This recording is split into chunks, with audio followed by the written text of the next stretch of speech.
Hey there. Well, this is the second circuit session video that I've done with my new camera. The ninth, I think, overall that I've gotten all made and put together on YouTube here. Honestly, there's been probably 5 or 6 other attempts over the last few months that didn't come together for one reason or another. Technical difficulties, forgot to hit record, deleted half the file, that kind of stuff. But this one I think is actually happening, and yeah, I think it looks pretty good. Musically, I felt like this came out pretty decent as well. I like what I did here. I had an idea for kind of this initial kind of 4-note thing, 2-bar 4-note thing that I do. I'm just looking for a good sound here, and then I just kind of built on that. It's not super complicated or anything, but it was a good time.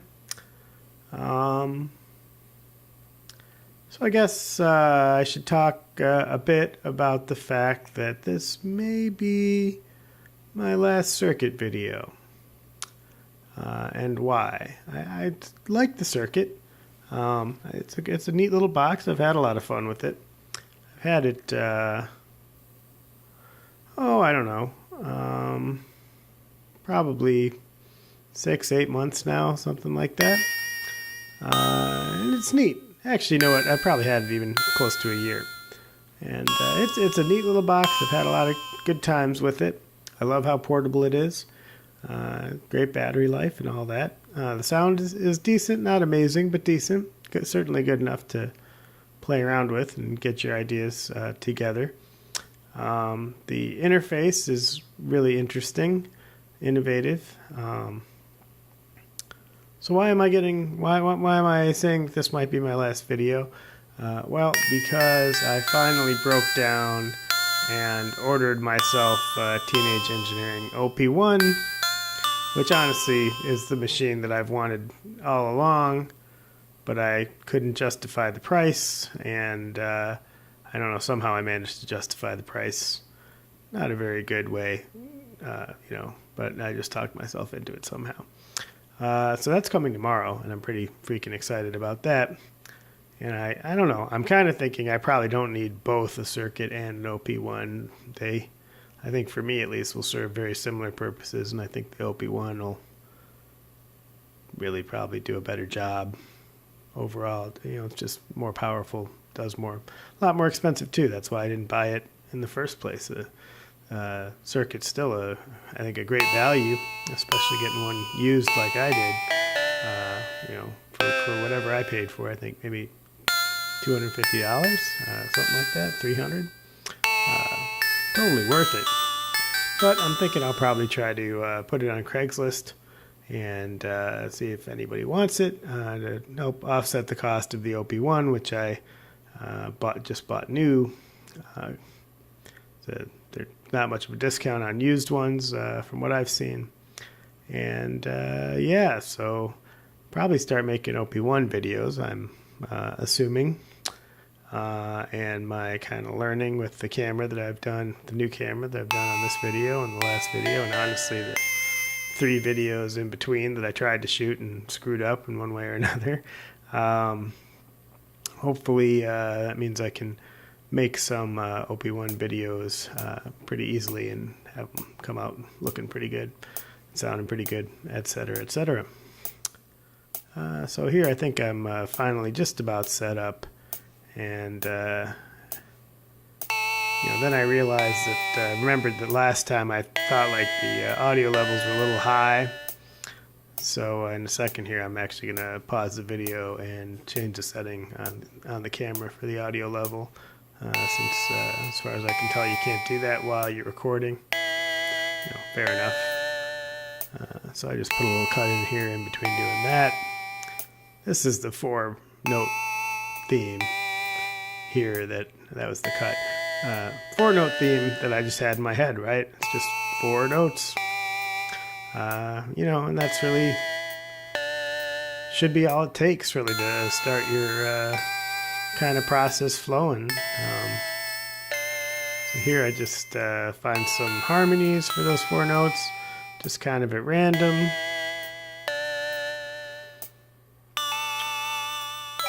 And honestly, this is one of the things that I kind of... There's my cat. This is one of the things that I kind of don't like about the circuit, although I think it's interesting. Here I just kind of picked one of the modes in the scales, wind page, while I was talking earlier. It's not very interesting, but I don't know. I feel like the scale mode stuff is interesting,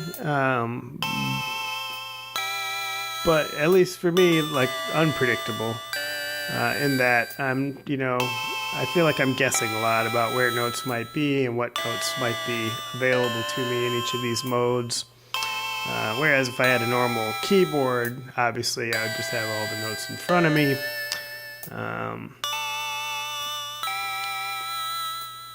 And I also, despite having had this thing for almost a year now, I still like, when I put the thing in chromatic keyboard mode, which of course, you can do, you can have all the notes in front of you if you so desire, I still just have a hard time playing it effectively. There's something about the black keys being right above the white keys instead of, in between, that, I don't know, messes with my head. Just making it difficult for me to play. I guess, also, it just doesn't feel keyboardy. I have been working lately on my keyboard playing, real, piano playing. So, I can do it a little. I'm not a great keyboardist by any stretch of the imagination, but on here, I just like playing chords, for instance. I don't know, man. It just feels weird to me. I'm sure if I, put in some time and practiced, I could get better at it. That's true of almost anything. But, how much effort do I really want to put in to learn to play this thing like a piano? The OP1, it's got a more traditional key layout, but obviously it's very small keys and a very, abbreviated keyboard. I think it's just like 2 octaves. So I don't know that that's really going to be that much better in that regard. At least I won't have the confusion about, which key is F sharp or G sharp, which, surprisingly I do have on this thing. And so then I end up using the modal, kind of, scales settings, and then I just am like kind of hunting and pecking and looking for things that sound good, rather than kind of executing what's in my head. And both of those things have a place. Don't get me wrong. Happy accidents are happy for a reason. But I don't know. I feel like this whole box, this whole circuit, thing is just slightly too much focused on like random exploration and less on like intentional creation. Just slightly. Like I really like enjoy that aspect of it too, that you sit down, even if you have an idea in your head, you don't know what's going to come out, although you're pretty sure, I think you can be pretty positive that what is going to come out is not going to be really what you had in your head. And there's, pros and cons to that. Sometimes that's really neat and you discover something that you wouldn't have otherwise discovered. Sometimes, though, it can be a little frustrating. I think the OP1's just going to be a better kind of, musical sketchbook.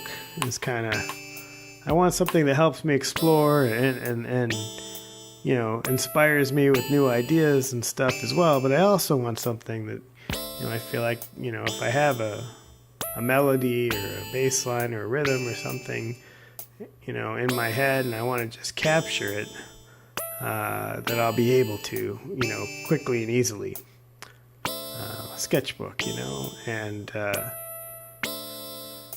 don't use the circuit really for that at all. I will sit down with it with an idea sometimes, but pretty much always going in with the idea, that idea is just a starting point and not really indicative at all of what the finished project is going to be.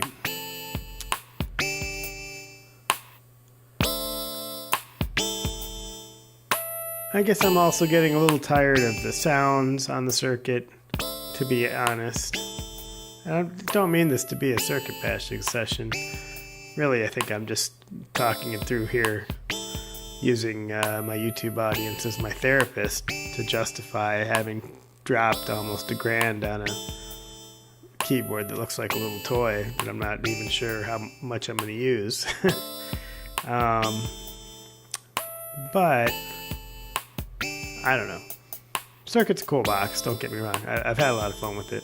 This is a cool idea I did here, I remember. I just recorded this earlier tonight, and then a buddy came over and hung out for a while, and now I'm recording this voiceover. I came up with a simple hi-hat track here, and then to make it interesting, I changed the length of it from 16 beats to 15 beats, which means that it moves around in relation to the 16-beat, drum pattern. It just came to me while I was sitting there, like, hey, what if I do that to make this more interesting? And I think it totally worked. If you listen to this hi-hat, it moves around. It doesn't just repeat every 16 bars. And yet it still totally works. It doesn't sound strange or anything. It just sounds more like maybe a person is playing it or something, to me at least. So I think that was actually, the coolest, discovery idea that I had in this session with the circuit was, just taking a simple rhythm track like that and dropping a beat or 2 or 3 from it, just to make it more interesting over the length of the tune.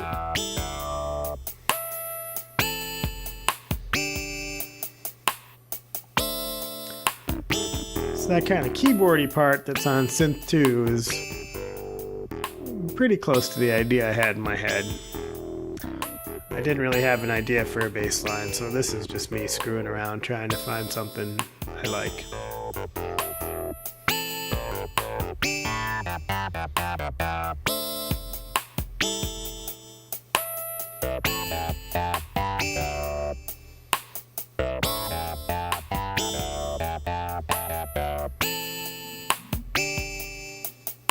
And you see, like here, being in whatever mode I'm in, I think maybe I chose Mixolydian, I don't remember. You can go back and look. It's helping me kind of screw around and find a bass line because these notes all pretty well fit, right? So I'm not having to worry about sharps and flats here. I'm just playing pads roughly at random and listening for what sounds good. I won't be able to do that on the OP1, I don't think. I don't think there's any way to kind of mimic that. You can transpose the keyboard up or down, so I don't have to learn to play in F sharp, but I don't think you can change the scale of the keyboard. I don't even know what that would look like. That's, one of the cool things about the circuit, and it's, kind of gritty layout here, is that, it works like, it's very flexible, right? I mean, what they get out of this, 4x16 grid of LEDs, buttons is, pretty incredible. It's a display, it's a controller, a lover, No, it's not a lover. That wouldn't be sanitary. I don't know what I'm talking about here, but you know, Circuit's a cool little box. I think it's good value for the money. I've enjoyed having it, and if I thought I would use it and the OP1, I would keep it. I really would, because I'm not going to get very much money for it. But I just feel like odds are real good that if I have the OP1, this thing's just going to be sitting in the corner, wishing someone would take it out and play with it. So why not sell it to someone else who can have some fun with it too, is my thinking. What do you think of this, camera stuff on this video? The video aspect of this video. Leave me a comment if you have anything to say. Tried to kind of a different angle here and messed around with the lighting and stuff, and got a little bit of depth of field, a little tiny bit of bokeh here, I think. Lens, I just have a kit lens on this camera. It's not exactly a bokeh monster, but the foreground's more in focus than the foreground. I don't know. Is it more important to be able to see everything on the surface clearly in these videos, or is it more important that they just kind of have an aesthetically pleasing composition? I think this has a reasonably aesthetically pleasing composition. Contrast wise, perhaps not. The layout I think is not bad. This angle, I think it's kind of interesting. I've seen guys on YouTube doing videos like this, whether on the circuit or other instruments, and some have a very squared up, top down kind of view, and some have more, abstract angles along the lines of this. I like both, really. If it's a tutorial or something, I think it's important to be able to see clearly. For this, I don't know. I kind of like this.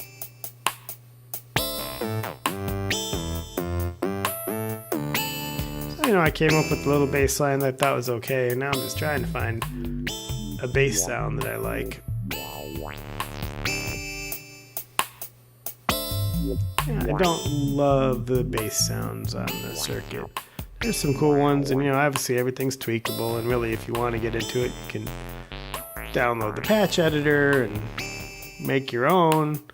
I'm not really a make your own sounds kind of guy, to be perfectly honest with you, to any large extent at least. Well, I like to fool around a little with that stuff, but generally speaking, I'd prefer to have an awesome set of presets that really get my juices going so I can focus on the music and not on the sound making. But like I say, sometimes I like to mess around with the sound making too. Circuit gives you a nice blend of that with a large number of presets, and then they're very tweakable just right out of the box with all these knobs. I do like that about it. I'm curious to see how different tweaking feels on the OP1.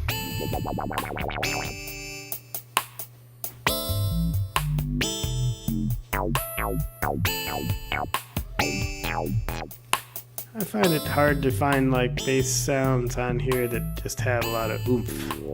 They all sound a little thin and reedy to me. Some of that, can be overcome with tweaking. So I'm trying to do here really is just kind of see is there some kind of knob combination that will give this a little more punch. Good enough for now. Maybe fatten up the drum track a little bit.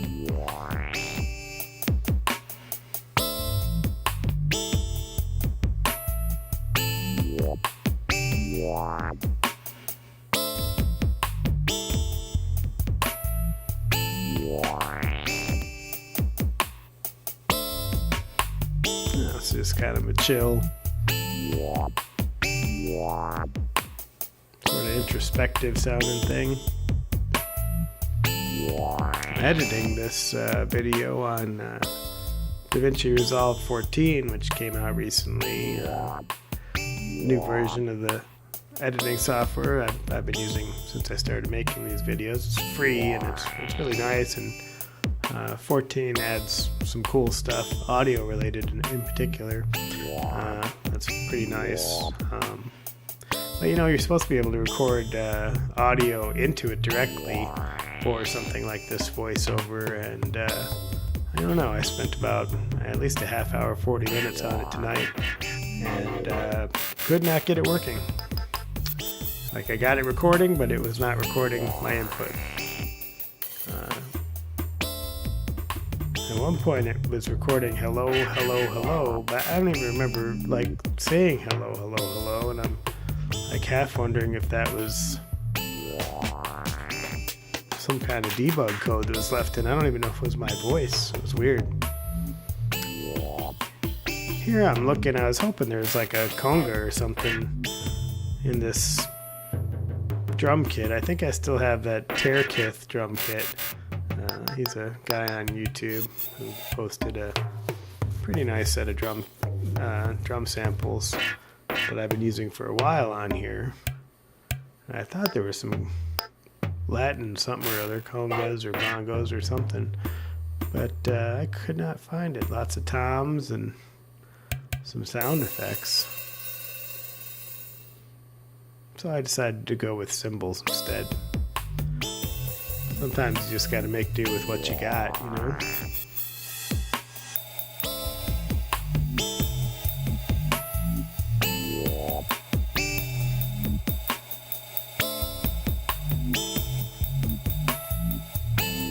This is a ride with a lot of sizzle.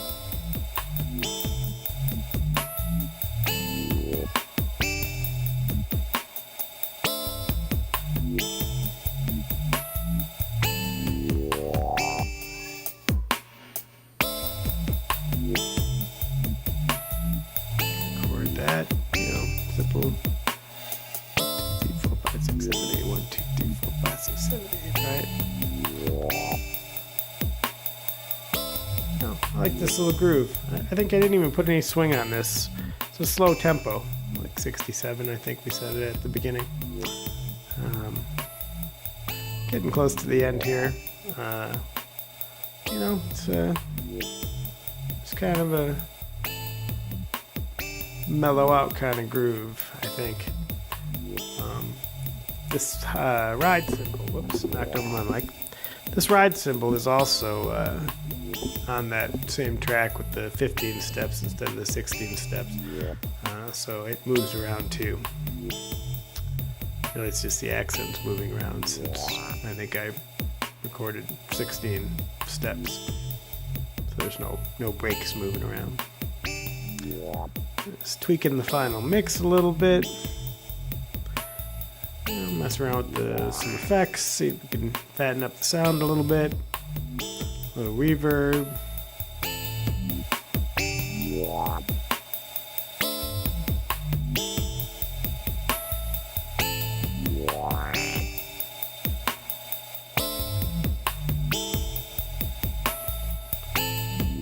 Mess around a little delay.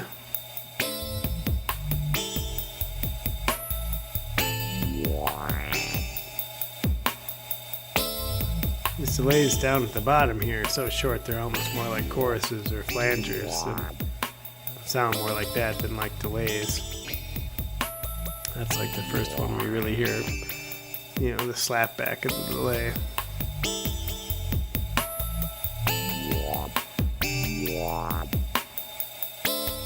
I like that the delays are automatically sync to the tempo.